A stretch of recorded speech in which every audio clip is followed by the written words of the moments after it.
So ayan, may galap shoutout ko sa inyong lahat. Kumusta po kayo? Good morning, good evening, good afternoon kung saan man po kayo ngayon, lalong-lalo na sa mga Esconians, lalong-lalo na sa mga Manilenyo na hindi bobo, hindi tanga, na alam paano mag-analyze at alam kung paano bumoto, diba?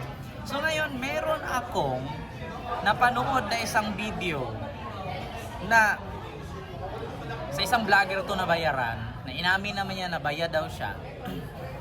Sabihin lang natin sa Makatanga. Sa pangalan ng vlogger na to ay Makatanga. Sabi niya dito, ito, kasi di ba kung naalala nyo, napipikon na kasi si Scam, no? Si SB, napipikon kasi siya na inisyo siya na scammer siya. Oo.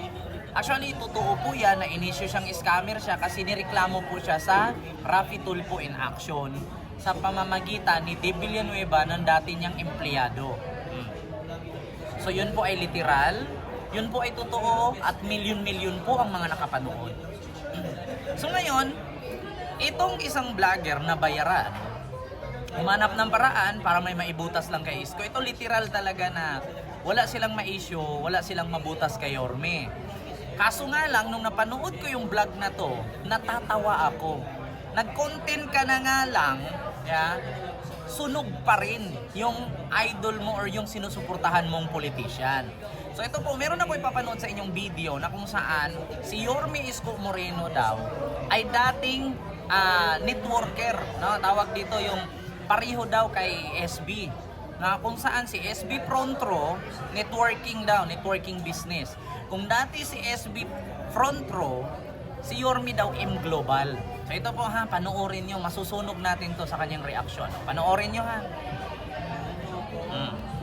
Mga boss, kung gaano po katindi si Isko Morenong networker, si Boy Benta. So siya po ay kabilang sa mga board of directors ng AIM Global. Ayan mga boss, very clear. Honorable Isko Moreno, VP for New Products. So dyan pa lang mga boss, kitang-kita nyo na kung gaano po siya katinding networker. But ang diferensya lang nila ni Sam, si Sam ay very successful networker at si Isko Moreno is a big failure. Pagiging networker po ni Sam.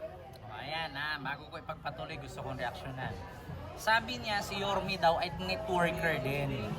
Ang diferensya lang daw ni Yorme at ni Sam Bersosa, si Sam Bersosa successful, si Yorme daw failure. So, actually, para sa akin, no, wala naman pong masama na mangarap. At least kung hindi man nag-success si Yorme sa pagpasok niya sa networking, no, industry or sa M Global, at least si Yorme hindi na reklamo sa Raffy Tulfo in Action at hindi napapanood ng daan-daang milyon na Pilipino, not only in the Philippines but in the world, na nakatatak na scammer. Diba? Aanin mo yung pinagyayabang mong successful, kung marami namang tao ang nakapanood at nahusgahang scammer. At least si Yorme, kahit sabihin mong hindi nag-success sa kanyang business na sinalihan na M Global, at least yung M Global, wala kayong nabalitaan or nareklamo sa social media na nang budol sila. Diba? Dito pa lang, alam mo, sa totoo lang makagago. Ito lang masasabi ko nagtanggol ka na nga sa sinusuportahan mong politiko, bobo ka pa rin. Hindi ba naisip ng politikong pinagtanggol mo kung gaano kakabobo? Napapahiya yung pinagtanggol mong politician. Bakit? Sinabi mo na si SB successful, si Yorme failure. At least si Yorme hindi natulpo. At least yung M Global ni minsan, hindi ko pinagtanggol ang M Global ni minsan hindi ito na reklamo, hindi nasampahan ng kaso, hindi na issue, at hindi napapahiya kung sino man ang chairman or CEO sa business na yan. Nagpapatunay lang na ang M Global hindi bodol, hindi scam. Bakit? Kung bodol sila, kung scam sila, edi dapat sila yung napatulpo. Bakit yung sinusuportahan mong politiko napapatulpo, nirereklamo? Diba? Ang kaibahan lang daw ni Isko at ni Sam Versosa, si Sam Versosa successful. Successful ang bambubudol. Si Yorme, failure. At least, failure. 'Di ba? At least, kung failure man si Yorme, at least hindi inisyu na ng scam. Sabi pa nga niya dito, pagpatuloy natin, sabi niya dito sa video na to, na ito ba daw ang kadahilanan na kung bakit si Yorme na-aristo noon dahil ba daw sa M Global Hoy Technot, makagago. Gumawa ka na nga lang ng kwento, wala ka pang ebidensya. Yung nahuli po si Yorme noon, no? Nung inaristo po si Yorme noon, hindi pa siya mayor at that time dahil po sa sugal. Hindi po dahil sa networking company. Hindi katulad yan sa idol mo na napatolpo kasi may empleyado na na-scam at nabudol. Biruin nyo, para maraming maengganyo sa negosyo ng sinusuportahan mong politiko, magpipicture sa house in lot tapos sabihin sa kanya. Magpapicture sa mga sports car para sabihin sa kanila. Para maraming maengganyo at sumali at magda-downline sa kanila. Ganon ang strategy kung paano sila manloko. Didikit sa sports car. Tapos sabihin, thank you so much, may sports car na ako dahil sa front row. Ending, hindi naman pala totoo. Yun ang sabi ng empleyado ni Sam Versosa sa tulpo. Nakikipicture lang daw sila. Pumapasok sila sa magagarang bahay at magagarang sasakyan at sabihin sa kanila para marami silang madala or maiingganyo. Sino ang totoong networker? Or networking company or industry? Sino ang budol? Di ba? Pa-continue natin. Ang pinatitira niya sa kanyang mga vlogger, sa kanyang mga tao. Hindi nila alam ng mga tagapagtanggol nitong tao na ito na si Isko Moreno was once that guy too. Ang hindi nila alam, ito lang ang diferensya. Marami, pero dalawa yung pinaka pang-underline talaga. Sabi sa successful one, Isko is a failure. Pangalawa, front row is legal, super legal, okay? At itong AIM Global, hindi natin alam. Hindi po natin alam kung, di ba, naging board of director siya? Hindi kaya ito yung naging motibo kung bakit siya nakulong sa kasong mga graft, etc. So, Isko Moreno, hindi mo nga kinayang gawing successful itong negosyo mo na networking. Paano pa kaya yung buong Maynila, Boy Benta? Kaya wala kang nagawang tama nung ikaw ay mayor. Isa lang ang lagi mong desisyon, ibenta ng ibenta ang Maynila sa halagang kahit papano makakakickback ka ng malaki-laki para goods ka na for life. Ang hindi mo alam, mabibisto at mabibisto ka rin dahil sa mga kapulastugan mo at sa mga mali mo. Hindi niya nga nabuhat itong AIM Global na to. Ang Maynila pa kaya? Doon na tayo sa legitimate na negosyante. Hindi yung ang negosyo pagtakbo sa politika.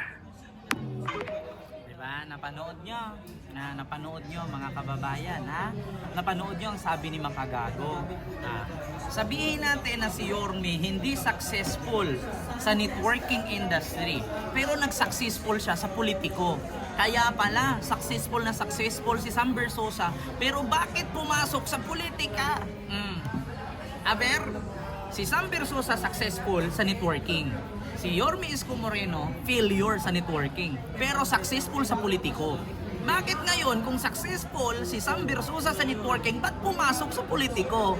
Bakit? Kasi nakita niya na mas successful si Isko kaysa sa kanya. At take note, Makagago, si Isko at si Sam Versosa pareho silang politician. Si Isko may napatunayan. Si Sam Versosa naging politician, anong nagawa? Diba?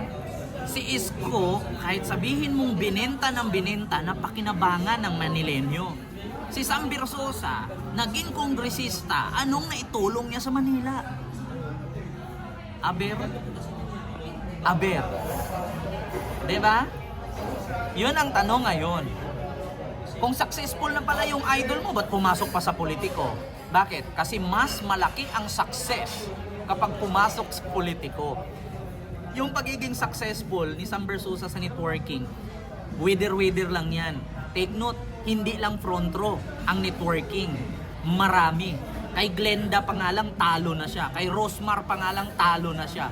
Ngayon, kung ikaw practical kang Manilenyo, bibili ka ng sabon halagang 10,000, ibili mo na lang ng bigas. Kasi yung sabon na 10,000, Hindi ka naman kagwapo, hindi ka naman puputi, ibili mo na lang ng bigas. Mismo nga yung may-ari, nag-iba ba ang mukha dahil sa sabon? Nagparituki yan kaya nabago. Pero kung isipin natin dahil sa sabon, hindi po siya gumwapo dahil sa sabon. Diba? Kaya kung ikaw praktikal na Manilenyo, iboto mo yung politiko or magiging mayor sa lugar ninyo na makakatulong. Hindi yung iboboto nyo, bintahan ka ng sabon. Wag na. Di ba? So yun lang yung aking reaction video. Sino ang totoong scammer? Si Isko ba or si Sam Versosa? Isko Moreno, miyembro pala sa M Global Networking Company. Hindi daw successful. Si Sam Versosa successful. Successful pala, ba't pumasok sa politika? Kasi palugi na. Weather lang kasi ang networking. Hindi lang kasi siya nag-iisa. Marami sila. Nandyan si Glenda, nandyan si Rosmar, nandyan si De Villanueva. Sino pa? Yung mga nagtitinda ng mga cosmetics, mga beauty products. Nasa mga networking at downline era, mga pyramidic. So yun lang ang katotohanan, makagago. Wag tanga. Gago ka talaga. So yun lang. Maraming salamat and see you next vlog. God first. Thank you. Successful palang idol mo. Ba't pumasok sa politiko? Bakit? Kasi palugi na. And bye-bye.